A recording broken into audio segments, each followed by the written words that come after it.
بسم الله الرحمن الرحيم. السلام عليكم ورحمة الله وبركاته. اخوانا عاملين ايه؟ يا رب تكونوا بخير.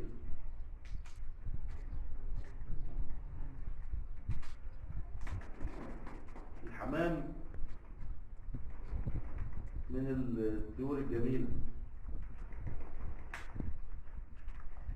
لما تلاقي مودك كده مش متظبط ولا حاجة، تطلع توكل الحمام كده، تقعد معاه. كان عندي حمام كتير لكن بعت اللي بعته، واللي طار. عارفين ان الاكل دلوقتي غالي جدا، اكل الحمام غالي جدا دلوقتي، فبقى في مشكلة في تربية الحمام وتأكيل الحمام.